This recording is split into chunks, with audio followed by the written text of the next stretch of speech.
Bonjour à tous. Ça fait tellement longtemps que j'ai pas fait de vidéo, je ne me souviens plus comment on fait et c'est la troisième fois que je recommence, donc j'espère que ce sera la bonne. Aujourd'hui, je voulais vous parler un petit peu de Moscou parce que ça fait déjà 1 an et demi que j'habite à Moscou et donc je voulais vous raconter mon expérience de la ville, ma vision de la ville.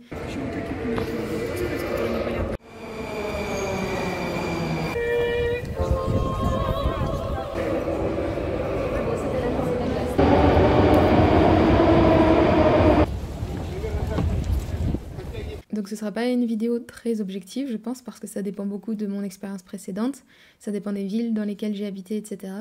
Mais je pense que c'est quand même intéressant d'avoir un point de vue sur la ville. Donc Moscou, c'est la plus grande ville dans laquelle j'ai habité, en tout cas sur le long terme. Après, je suis allée en Chine il y a un mois et je me rends compte que finalement, la taille d'une ville, c'est assez relatif parce que en rentrant à Moscou, j'avais plutôt l'impression de revenir dans un village. Et après, quand je passe de Moscou à Paris, ça me fait la même impression aussi. J'ai l'impression que c'est tout petit, tout calme, tout tranquille. Donc tout est relatif et on s'habitue très vite à une nouvelle ville, je trouve. Sinon, pour des périodes un petit peu plus longues, j'avais habité à Québec, à Göteborg, Lyon, Berlin. C'est les plus grandes villes dans lesquelles j'ai habité pour au moins 6 mois. Donc pour les Russes, je sais que Moscou n'est pas représentatif de la Russie. On me le répète 50 fois sous chaque vidéo et je me rends compte moi-même, bien sûr, parce que je voyage en Russie, je vais voir d'autres endroits. Donc je sais que Moscou n'est pas représentatif, mais Moscou fait quand même partie de la Russie. Et pour moi, c'est intéressant d'en parler et de montrer cette ville à des étrangers. Un petit message rapide avant de commencer. J'ai un partenariat avec Rosetta Stone, donc je suis vraiment très contente de vous les présenter. Parce que moi, comme vous le savez, l'apprentissage des langues, c'est vraiment une passion pour moi. Donc avoir le plus d'outils possibles qui correspondent à des profils différents, je trouve ça super de pouvoir vous en offrir. J'ai testé l'application mobile pendant quelques mois et elle me plaît beaucoup parce qu'elle me permet d'apprendre de façon plus intuitive, plus instinctive, ce qui est ma méthode préférée d'apprentissage. En général, j'ai beaucoup de mal avec les leçons de grammaire, les choses comme ça. Ça m'ennuie énormément et je m'endors au bout de 5 minutes. Donc avec Rosetta Stone, c'est beaucoup mieux pour moi, ça me correspond mieux parce qu'on apprend de façon immersive et plus intuitive. Donc on est directement plongé dans la langue. J'en ai déjà parlé dans plusieurs de mes vidéos où je parlais de langue, mais pour moi, l'apprentissage de façon instinctive, c'est le plus efficace, c'est le plus naturel. Ça nous permet d'avoir un meilleur accent, de parler de façon plus instinctive sans avoir besoin de réfléchir ou de traduire mot à mot depuis notre langue natale. Donc là, avec Rosetta Stone, on apprend comme on l'a fait en fait quand on était enfant avec notre langue natale. Donc on apprend à partir d'images, avec des audios, des exercices, et à chaque fois, on est vraiment immergé dans la langue directement, sans passer par des traductions, sans passer par des explications à n'en plus finir. L'avantage aussi d'utiliser une application, c'est qu'on peut l'adapter totalement à notre emploi du temps. Donc en général, moi j'en fais 10 minutes par jour parce que je sais qu'après ça, je vais plus avoir la concentration. Mais bon, vous pouvez toujours aller à votre rythme et être plus diligent que moi si vous en avez le courage. Mon seul problème en fait, c'est que j'ai l'accès à toutes les langues sur Rosetta Stone et j'ai beaucoup de mal à choisir quelle langue j'ai envie d'apprendre. Donc je fais de l'allemand pendant une semaine, ensuite je passe au chinois, ensuite je repasse au russe. Pour moi, c'est vraiment trop tentant de voir toutes les langues qui sont proposées en ouvrant l'onglet et à chaque fois, je me sens vraiment curieuse selon mon inspiration du jour d'essayer une nouvelle langue. Mais je pense qu'il vaut mieux se concentrer sur une seule. Donc je vais vous mettre le lien dans la description. Il vous permettra d'obtenir une réduction de 50%. Donc soit pour une offre qui inclut toutes les langues qui sont disponibles. Donc vous aurez un accès à vie à l'application et vous pourrez apprendre donc à votre rythme toutes les langues possibles et imaginables, soit pour une langue de votre choix. Donc encore une fois, l'accès est à vie. Et pour moi, c'est vraiment un bon investissement, surtout si vous êtes passionné de voyage et de langue comme moi.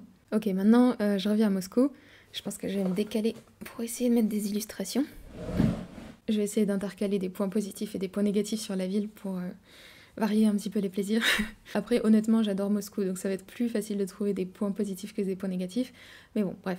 Donc déjà, j'habite un petit peu à l'écart de Moscou. J'habite à 1 heure et quart, quelque chose comme ça, du centre-ville en transport. Donc pour moi, un point super important, ce sont les transports. Et je viens de France, j'ai aussi habité à Berlin où on dit des Allemands qui sont hyper ponctuels, etc. Et je sais pas si c'est le cas pour toute l'Allemagne, mais à Berlin, les transports sont toujours en retard.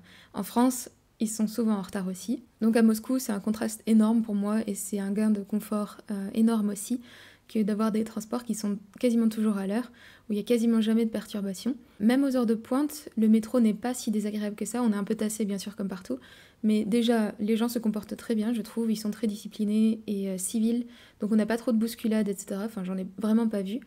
Et ensuite, on sait que le métro suivant va arriver dans moins de 2 minutes en général, en centre-ville.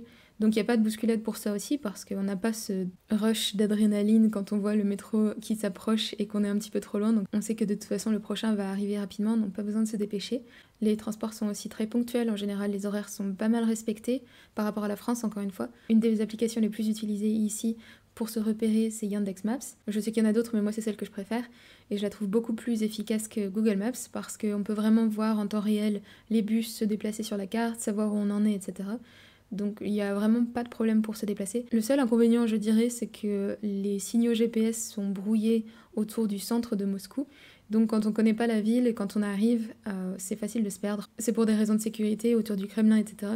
Il n'y a pas de signal GPS, donc même parfois les taxis se perdent. Et ça m'est déjà arrivé que mon taxi, un petit peu déboussolé, se retourne vers moi et me demande vous savez où il faut aller. Mais bon, on finit toujours par se retrouver, puis au moins on visite la ville quand on est un petit peu perdu. Le prix des transports fait plaisir aussi parce que quand j'habitais à Berlin, j'étais étudiante à l'époque où je venais de finir mes études, j'avais pas d'argent du tout et donc de payer 3 € à chaque fois pour me déplacer où que ce soit, c'était un petit peu... Enfin, je préférais y aller à pied, disons. Mais à Moscou, ça coûte vraiment pas très cher. Comme j'habite à l'extérieur, je crois que je paye 70 centimes ou quelque chose comme ça pour aller dans le centre avec les transports en commun.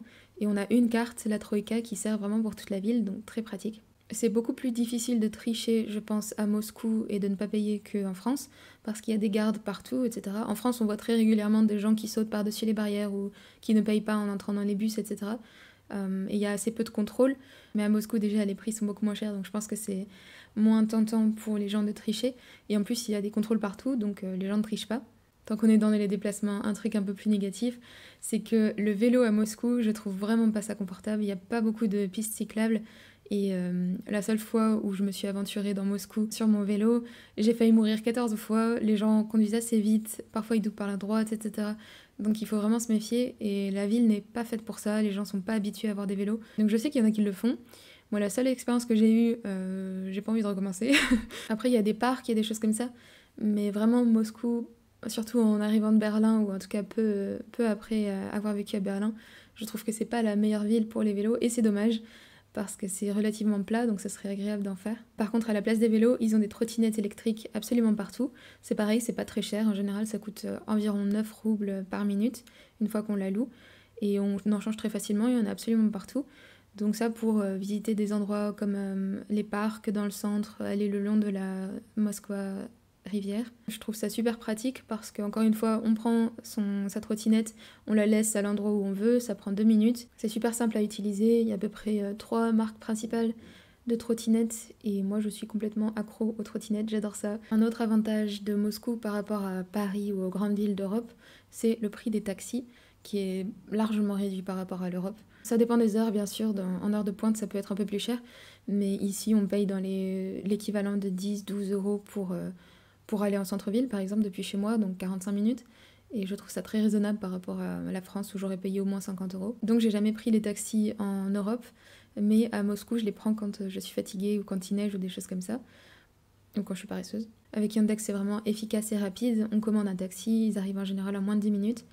Et donc voilà, je les utilise assez régulièrement. Ça m'est arrivé quelques petites fois d'avoir un chauffeur de taxi qui n'était pas le conducteur ou le chauffeur le plus prudent du monde. Mais à chaque fois quand j'ai des doutes de savoir si je vais m'en sortir vivante ou pas, je fais des stats dans ma tête, je regarde le chauffeur de taxi, je vois qu'il a à peu près 45-50 ans, donc je me dis que s'il est pas mort jusqu'à là, il va probablement pas mourir aujourd'hui. Donc c'est bon, je me sens directement plus tranquille, je peux me relaxer et profiter du trajet.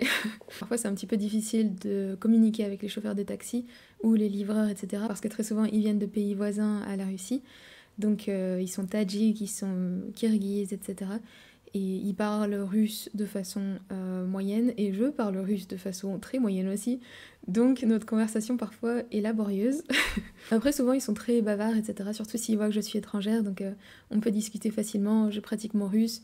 Bon, peut-être pas avec les meilleures personnes du coup, si je vais avoir un russe à peu près correct, mais c'est pas grave, ça me fait parler. Un autre point qui est un des plus importants pour moi, c'est la sécurité. Encore une fois, je suis biaisée par mon expérience parce que j'ai habité en France. J'ai habité à Montpellier par exemple, des choses comme ça, où on a des gros problèmes de sécurité.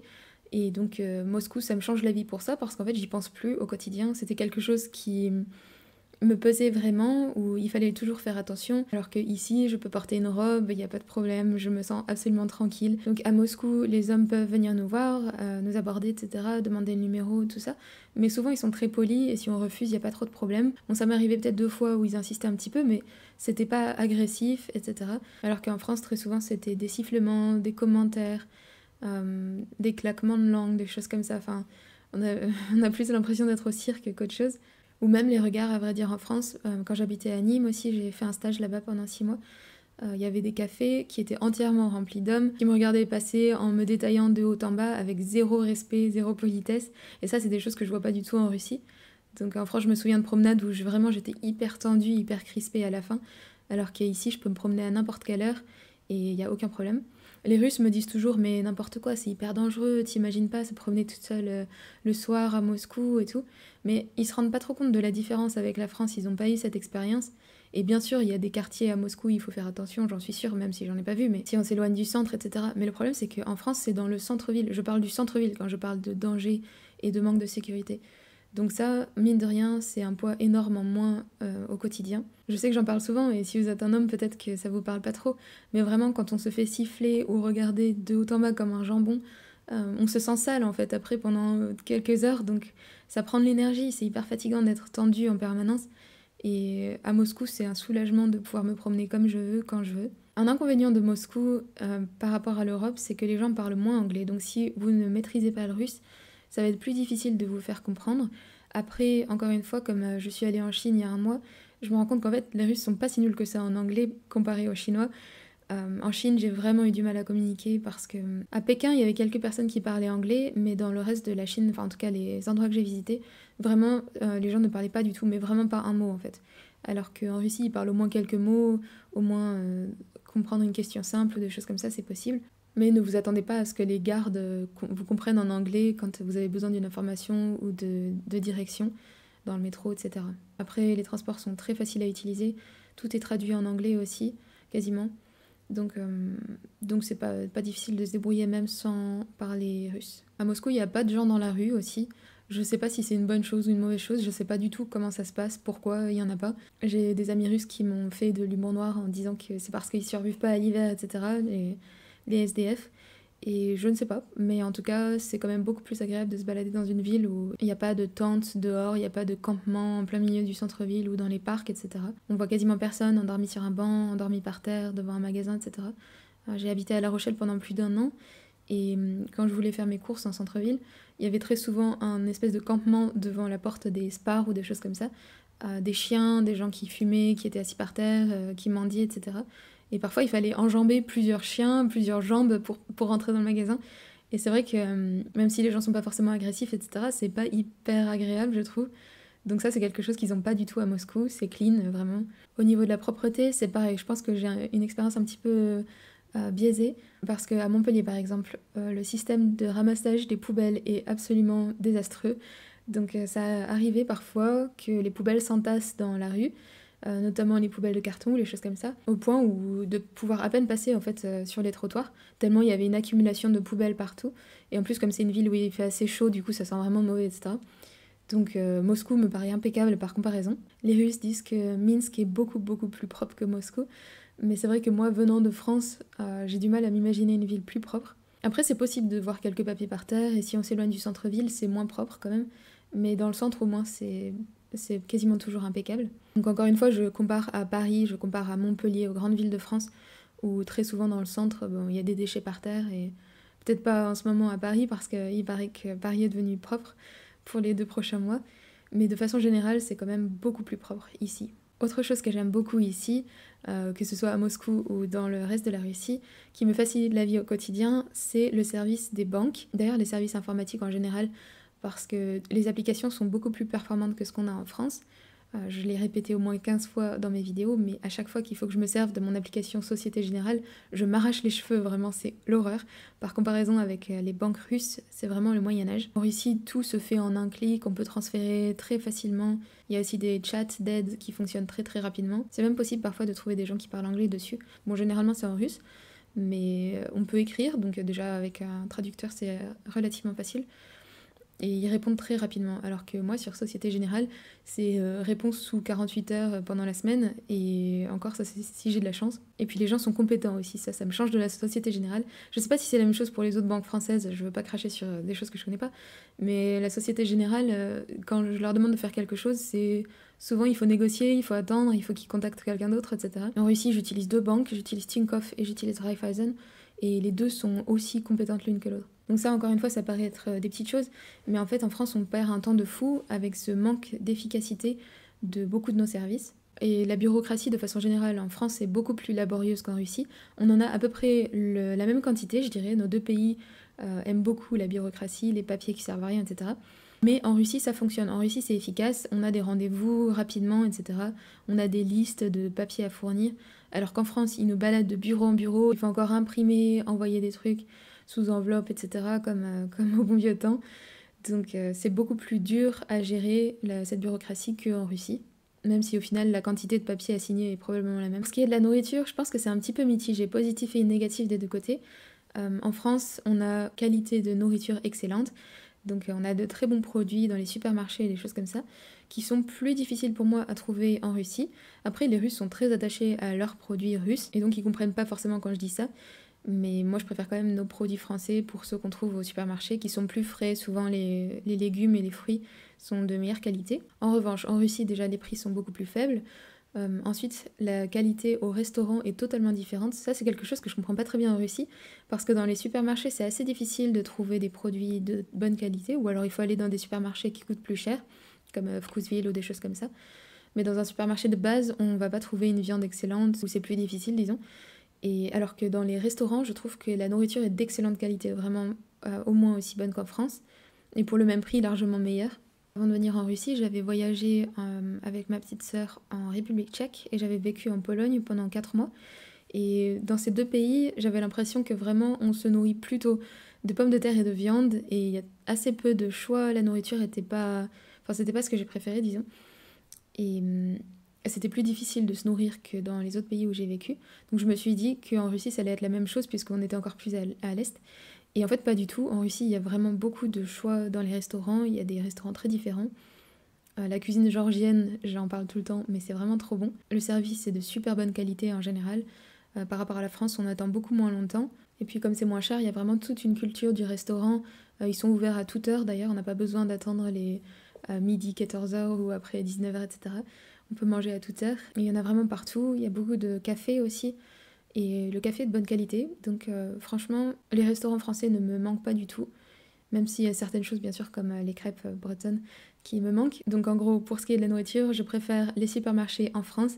Par contre, les restaurants sont meilleurs pour moi en Russie. Une petite différence au restaurant, c'est que ici, il est recommandé de laisser un pourboire. Beaucoup plus qu'en France. C'est pas obligatoire, mais quand même c'est important, je pense. En général, ils utilisent un QR code qu'il faut flasher sur son téléphone, qui est sur l'addition, sur la note qu'ils nous donnent. Et une autre différence, c'est que les serveurs n'aiment pas beaucoup quand on leur demande de splitter, de partager l'addition. Donc en général, c'est quelqu'un qui va prendre toute l'addition et après on fait un transfert bancaire entre nous, entre amis. Et encore une fois, comme les services bancaires sont beaucoup plus efficaces, ça prend vraiment 30 secondes, on a le transfert vraiment directement en temps réel, donc ça pose pas de problème. Mais du coup, c'est moins accepté de partager la note et de faire des calculs à n'en plus finir avec le serveur. Enfin, il risque d'être surpris et pas très content. D'ailleurs, pour ce qui est des sanctions, on les ressent absolument pas à Moscou. J'ai encore des gens qui me demandent sur Instagram ce qu'il en est des sanctions, donc je ne sais pas, il doit encore y avoir de la désinformation en France, ce que je trouve assez incroyable parce que ça fait quand même assez longtemps que la situation dure. Mais oui, il y a des sanctions en Russie, donc c'est plus difficile de trouver des marques dont on a l'habitude en France. Mais on trouve absolument tout ce qu'il nous faut, il n'y a aucun problème là-dessus. Il n'y a absolument pas de pénurie, on trouve vraiment tout ce dont on a besoin. Parfois, il faut chercher si on veut une marque spécifique, mais même ça, c'est possible de trouver. Dans les produits typiques russes, il y a beaucoup de produits laitiers qui sont excellents. Le kéfir, les serniki, les choses comme ça, c'est vraiment des choses qu'on n'a pas en France et que j'aime beaucoup ici. Par contre, un truc que je comprends pas, c'est le chocolat russe. Les Russes le défendent, donc je suppose que c'est une question d'habitude, mais je m'y ferai jamais. Vraiment, le chocolat russe, il est très peu concentré en cacao, souvent c'est beaucoup de sucre, de lait ou d'huile de palme dedans, donc il est très peu naturel. Mais les Russes le défendent, donc je pense que ça fait partie de la nostalgie de leur enfance, je ne sais pas. Mais les chocolats comme Alyonka ou des trucs comme ça, ils sont jolis, donc j'ai envie de les acheter parce qu'il y a des jolis packaging, les emballages sont jolis, etc. Mais au goût, vraiment, c'est décevant. Pour ce qui est des chaînes internationales de restaurants, je veux dire, la plupart ont fermé ici. Il me semble que KFC est encore ouvert, mais je suis pas sûre. Mais en fait, à chaque fois, elles ont été remplacées par des marques russes. Donc Starbucks est devenu Stars Coffee. Tout a été remplacé. Les produits sont exactement les mêmes, à mon avis. Il y a des gens qui disent que c'est un petit peu différent, etc. Mais bon, c'est du snobisme. Donc là-dessus, encore une fois, les sanctions ne sont absolument pas ressenties. Pour ce qui est des vêtements, je préfère l'Europe pour le coup. Non seulement parce qu'on trouve des vêtements de meilleure qualité pour le même prix en Europe par rapport à la Russie, ce qui m'a étonnée d'ailleurs quand je suis venue, mais c'est quelque chose d'assez récent à cause des sanctions, etc. Donc je pense que la situation va s'améliorer au fur et à mesure qu'ils trouvent des solutions alternatives, etc. Mais comme jusqu'à présent ils comptaient énormément sur l'importation de vêtements, du coup en ce moment c'est plus difficile de trouver des vêtements de bonne qualité ou alors il faut vraiment y mettre le prix. Et puis c'est aussi je pense parce que je connais encore assez mal les marques et j'aime pas beaucoup le shopping j'avoue. Donc je me suis pas encore trouvé les marques qu'il me faut, etc. pour trouver des chaussures notamment. Et aussi je dois dire que je n'aime pas énormément le goût russe. Parfois les femmes russes sont très élégantes mais très souvent ça tombe dans le trop. Et en France on a plutôt l'habitude de vêtements assez neutres ou un petit peu passe-partout, etc. Alors qu'en Russie on est encouragé à toujours en faire plus, etc. J'essaierai de vous mettre quelques photos des dernières fois où je suis passée dans un centre commercial parce que parfois ça me fait rire de voir les vêtements qui sont proposés en devanture de magasins. Il y a des plumes, c'est rose, etc. Ça fait vraiment mal aux yeux, je trouve, des paillettes de partout. Donc j'avoue que pour ce qui est des vêtements, je suis pas convaincue et je préfère faire du shopping en Europe. Tant qu'on est dans ce sujet-là, les services sont beaucoup moins chers en Russie de façon générale. Donc ça prend aussi en compte tous les services qui sont liés avec les soins de beauté, etc. C'est très très populaire en Russie, on en voit partout à Moscou, des salons de beauté, de manucure, de choses comme ça. Donc là je pourrais pas vous dire grand chose dessus, je sais juste que les prix sont beaucoup plus réduits qu'en Europe. Apparemment la qualité est bien meilleure parce que mes amies russes se plaignent toujours quand elles vont en France de ne pas pouvoir trouver leur salon, etc. Comme c'est pas des trucs que j'utilise, du coup je ne sais pas, mais bon, je vous rapporte ce qu'on me dit. Après moi là-dessus je fais pas super confiance aux Russes parce qu'en général c'est pas nécessaire pour les femmes russes de paraître naturelles comme nous en France, mais moi j'aurais un petit peu peur de me remettre aux mains d'une styliste ou d'une, je sais pas, visagiste russe parce que je sais que je me reconnaîtrais pas après. En revanche par rapport au shopping, un bon point pour la Russie, c'est qu'ils ont énormément de centres commerciaux à Moscou qui sont énormes, qui sont impeccablement propres, très modernes et très agréables. Agréables aussi parce qu'il y a beaucoup moins de monde, vu qu'il y en a plus sans doute. En France, on doit toujours jouer des coudes, il y en a souvent un par ville dans les villes de taille moyenne. Donc on piétine, etc. J'ai habité à Lyon un petit peu et le centre commercial de La Part-Dieu, qui est le plus gros de Lyon, à chaque fois c'est une bataille, disons. Alors qu'à Moscou, il y a souvent 2-3 clients dans chaque magasin, mais vraiment on se marche pas dessus. À Moscou, parfois, ils en font vraiment beaucoup dans les centres commerciaux. Il y en a un pas très loin de chez moi avec sur le thème de l'Italie, donc il y a une fausse tour de Pise à l'intérieur, tout un décor, etc. Il y en a 2 à Moscou avec un aquarium à l'intérieur. Donc à chaque fois, il y a plein de choses à voir. Encore une fois, je suis pas hyper fan de shopping, donc j'y vais pas très souvent, mais je trouve ça beaucoup plus agréable à Moscou de s'y promener qu'en France. Un truc que j'aime beaucoup à Moscou aussi, ce sont les parcs. Donc là, ça dépend vraiment des villes, mais en France, on a très peu de parcs ou d'espaces verts dans les villes. Donc en général, quand il y en a, ils sont vraiment bondés. Quand j'habitais à Berlin, c'était vraiment chouette parce qu'il y a Tiergarten au centre-ville et il y a d'autres parcs ou des forêts pas très loin. Mais en France, c'est quelque chose qui manque beaucoup, je trouve. Mais à Moscou, ils ont d'énormes parcs, même en centre-ville, qui sont plus des forêts, etc. Il y en a qui sont aussi bondés, comme Gorky par exemple, où il y a souvent beaucoup de monde le soir, etc. Parce qu'il est vraiment en plein centre. Mais à côté de chez moi, il y a le parc Micharsky, qui est mon préféré. Il y a des pistes cyclables et c'est une vraie forêt. Et il est énorme. Si on y va le matin, il n'y a pas grand monde. Et puis c'est une forêt en fait. J'habite à Moscou et pourtant, à quelques minutes de chez moi, j'ai un parc énorme comme ça, qui ressemble plus à une forêt. Donc pour moi, c'est vraiment super important. Ça rend vraiment la vie plus agréable de pouvoir aller se promener, prendre l'air un petit peu. En revanche, d'un autre côté, dans le centre de Moscou, pour moi, c'est beaucoup moins agréable de se promener que dans la plupart des villes de France parce qu'il y a des très gros boulevards avec beaucoup de circulation, beaucoup de pollution, etc. C'est très bruyant. On peut trouver évidemment quelques endroits qui sont plus tranquilles, mais par rapport au centre-ville en France où il y a quand même moins de voitures, tout simplement parce qu'il n'y a pas la place et il y a pas mal de rues piétonnes ou des choses comme ça. Je trouve ça plus agréable, plus relaxant de se promener en France qu'à Moscou. Un autre truc agréable à Moscou, c'est que les gens aident. Et c'est assez surprenant parce que c'est une grande ville, les gens sont pressés, etc. Mais j'ai jamais eu de problème pour demander de l'aide. Et c'est ce que me disent aussi les gens qui viennent de France ou les étrangers qui viennent et que je rencontre ici. Ils sont étonnés de voir à quel point les gens sont serviables. Aussi, quand on a une valise ou quelque chose comme ça, une poussette, en Russie, les gens aident systématiquement. Alors qu'en France, ça m'est arrivé pas mal de fois où j'avais une grosse valise, où je rentrais de Russie justement à Paris. Et les 2 dernières fois, c'est une femme qui est venue m'aider, plus que les hommes.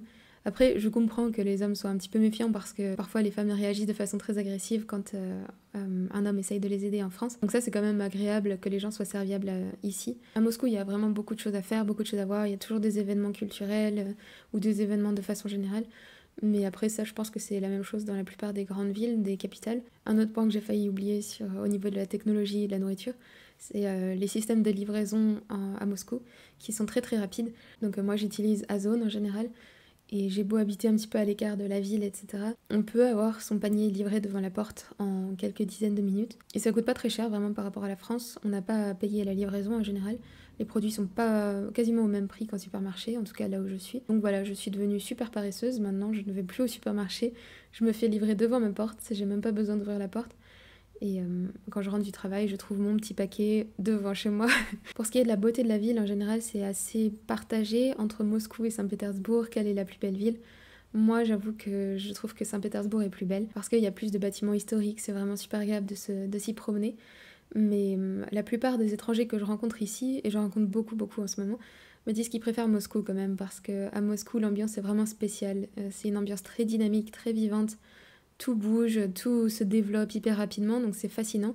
À Saint-Pétersbourg, l'entretien de la ville est beaucoup moins efficace, donc il y a une impression un petit peu d'abandon de la ville, il y a des bâtiments qui sont en très mauvais état, etc. Alors que Moscou est une ville très moderne et on voit très clairement qu'elle se développe d'année en année. Donc moi je pourrais même pas dire, à vrai dire, si je préfère Moscou ou Saint-Pétersbourg. Oh, la météo, c'est super important ça. La météo à Moscou, c'est pas la pire honnêtement. J'ai habité à Québec pendant un hiver, j'ai habité à Göteborg aussi. Donc au niveau du froid, c'est pas horrible. Ça descend à -20 peut-être une fois par an ou quelque chose comme ça, mais vraiment c'est pas très froid. En revanche, il fait gris pendant à peu près 5 mois chaque année et ça c'est dur à supporter. Au début, on s'en rend pas compte, mais en fait ça a un impact énorme, je trouve, sur la bonne humeur, enfin plutôt l'absence de bonne humeur pendant tout l'hiver. Et donc les hivers sont très longs, je trouve. Non pas à cause du froid, mais vraiment à cause de la grisaille. On a l'impression d'avoir un couvercle sur la tête pendant tout l'hiver. En revanche, dès qu'on s'approche du printemps, on a de nouveau du beau temps. Bon, pas aujourd'hui, mais en général. D'ailleurs, c'est assez drôle parce que pendant tout l'hiver, les Russes se transforment en ours en hibernation. Ils sont de moins bonne humeur, ils ont envie de rien faire. Bon, pas tous, bien sûr, mais beaucoup. Et je comprends, bien sûr, quand il y a de la neige dehors, que c'est difficile de se déplacer, qu'il faut enfiler 150 manteaux, etc. On a moins envie de sortir. Et dès que c'est le printemps, tout le monde est dans la rue, tout le monde est trop content, etc. D'ailleurs, c'est assez drôle parce que les Russes adorent le soleil, apparemment. Surtout les femmes russes. Et dès qu'il y a un rayon de soleil, elles sont toutes en maillot de bain, dehors, en train de bronzer. Mais donc à Moscou, l'hiver n'est pas si dur que ça, à part pour le manque de lumière. Pour ce qui est du froid, c'est vraiment pas si horrible. Et pour ce qui est de la neige, il déblaye très rapidement. Contrairement à Saint-Pétersbourg, d'ailleurs. Donc ça pose pas trop de problèmes honnêtement. Voilà, c'était les plus gros points pour moi, les plus grosses différences entre Moscou et l'Ouest, et les villes où j'ai habité. Donc pour moi, Moscou en gros c'est une ville qui est super dynamique, moderne, qui se développe très rapidement, où il y a toujours des choses à voir, toujours des choses à faire. C'est une ville très agréable à vivre. Ça a beau être une ville beaucoup plus grande que Paris par exemple ou d'autres villes de France, ça demande moins d'énergie au quotidien parce que tout fonctionne très bien. De façon générale, je préfère vivre dans une ville de plus petite taille. Mais en fait, à Moscou, ça me pose pas de problème de vivre ici, c'est vraiment un plaisir. Et donc voilà, je suis très contente de vivre ici. Et j'ai pas choisi Moscou, j'aurais préféré aller à Saint-Pétersbourg, je pense. Mais j'ai trouvé un travail ici. J'aimerais bien explorer d'autres régions de la Russie, y vivre un petit peu. Mais en fait, je suis super contente de vivre à Moscou. Et voilà, c'est une ville super agréable, je trouve. Je poste moins de contenu en ce moment et ça risque de ne pas s'améliorer pendant l'été. Parce que de faire une vidéo, ça me prend vraiment beaucoup de temps. C'est à peu près 2-3 jours de travail, je pense, pour une vidéo de taille moyenne. Et maintenant c'est l'été, donc j'ai plutôt envie d'aller me promener et de pas rester derrière l'ordinateur. Donc merci de votre patience, merci d'être toujours là à me soutenir. Les Russes sont vraiment trop gentils dans les commentaires, ça me fait toujours plaisir de les lire. Et puis moi YouTube c'est vraiment une bonne expérience pour moi parce que je me rends compte que je prends un petit peu d'assurance, ce qui était très nécessaire. Et puis ça m'offre aussi de nouvelles opportunités. J'ai des expériences que j'aurais pas eues sans YouTube. Par exemple, j'ai donné une interview il y a pas très longtemps avec une équipe professionnelle et c'était vraiment intéressant. C'est quelque chose que j'aurais jamais pu faire et jamais vu sans YouTube. Et ça me fait plaisir de voir que je prends un petit peu d'assurance, que j'ai moins de mal à parler devant des gens, etc. Bon, je suis pas encore une professionnelle là-dessus. J'ai encore vraiment peur de parler devant plusieurs personnes. Mais je m'améliore et dans tous les cas, c'est super intéressant pour moi. Et tout ça, c'est grâce à vous, donc merci encore une fois. N'hésitez pas à aller voir dans la description le lien pour Rosetta Stone, donc pour profiter de cette réduction de 50%. Donc voilà, à bientôt, profitez bien de votre été, paka paka. Petit ajout de dernière minute, après avoir déjà édité la vidéo. Certains d'entre vous l'ont déjà remarqué, mais il y a des chaînes qui ont été supprimées sur YouTube. Donc la chaîne de Russian Code, celle de Sasha Meets Russia, des chaînes qui sont à peu près similaires à la mienne, plus grandes que la mienne, et qui sont anglophones, mais avec un sujet, un contenu très similaire. Donc je ne sais pas combien de temps je vais pouvoir rester sur YouTube, parce que Sasha, par exemple, elle n'était pas du tout politique dans son discours sur la Russie. Donc voilà. J'hésite à créer une chaîne Telegram, il y a beaucoup de Russes qui me l'ont demandé. Après, c'est vrai que ça va me demander beaucoup d'efforts parce qu'il va falloir parler russe, je pense, uniquement sur cette chaîne. Je peux pas me permettre de mettre plusieurs langues à la fois. Donc voilà, j'hésite encore. Sinon, c'est vrai que ça m'a pris tellement de temps de faire des sous-titres sous chaque vidéo sur YouTube que c'est un peu décourageant de penser qu'il va falloir recommencer sur une autre plateforme. Donc je sais pas encore comment je vais faire ça. Mais voilà, si jamais je disparais, vous saurez que ce sera pour la même raison sans doute. En plus, les deux chaînes ont dit qu'elles n'avaient pas reçu d'avertissement avant d'être supprimées. Donc voilà, je sais pas ce qui peut arriver. Une autre nouvelle qui me plaît beaucoup plus, c'est que j'ai quasiment fini mon paquet de cartes russes, dont je vous avais déjà parlé il y a quelques mois. Ça m'a pris beaucoup plus de temps que prévu parce que parfois je manque d'inspiration pour dessiner sur un même thème, mais j'ai quasiment fini. Donc je vais vous montrer les cartes en fin de vidéo, je pense. Et sinon, j'ai décidé d'ouvrir un crowdfunding. Par contre, ce sera que en Russie. Cette fois-ci, je vais les faire imprimer que en Russie. Je suis en train de chercher une entreprise pour imprimer. Il faudrait que j'aille voir, je pense, pour comparer la qualité des papiers, etc. Il faut aussi que je comprenne comment faire pour envoyer chaque paquet individuel. Ça va être compliqué. Mais c'est pas grave, j'adore ce genre de projet. Et surtout, pouvoir tenir un paquet de cartes que j'ai dessiné entre mes mains. Je trouve ça génial. Donc voilà, je suis très contente d'avoir encore avancé sur ce projet et presque fini. C'est la tempête. Voilà, quand il pleut dehors, ce que ça donne.